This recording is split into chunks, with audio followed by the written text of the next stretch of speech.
Welcome back, and thanks for sticking with us. This is Good to Know. I'm your host, Lindsay Boach. We tell positive stories about good things going on in people's communities. And today we're putting the spotlight on books and people who are teaching the next generation to love reading.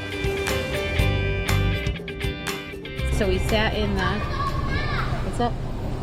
House. 6-year-old Grady Zabre from Harlem loves to read with his mom, but his mom, Summer, says she was concerned during the pandemic Grady would fall behind. He hasn't seen any teachers, he hasn't interacted or anything in that way. She enrolled her son in a free program called Read Alliance, a nonprofit organization that matches kindergarten, first and second graders in New York City public schools with teenagers who tutor them one-on-one. Good job. Read sessions used to look like this, one-on-one, face-to-face. Now it looks like this, all on Zoom. What? Good. 16-year-old Jada Turpin from the Bronx is one of the teens teaching reading this summer. Turpin says she's grateful to have a paid job over the summer, stay at home, and make a difference. It really makes me feel like I'm, doing something that can give back and that matters. 19-year-old Fardeep Paldeo from East New York says he knows what it's like to struggle with reading, and he loves getting paid and giving back. I remember when I was in these kids' shoes, I used to struggle a lot with reading development issues.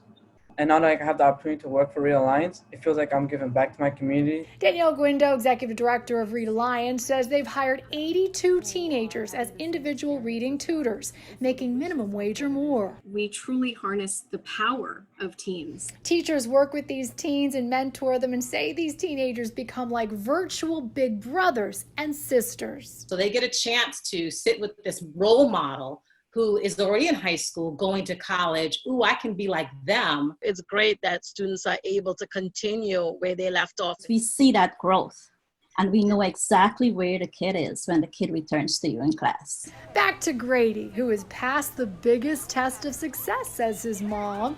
He now enjoys reading. It was good. In Florida, the learning continues. It's brought to you by the letter C, and it has a comforting message. You'll see what I mean. For him, it was a major change. The idea came late at night, worrying about her own son. And now all of a sudden, he has to get his temperature taken before he goes into the school. Mom and dad can't walk him to his class like normal. Connor knows that there are ways to protect himself and others from the virus. What's he wearing?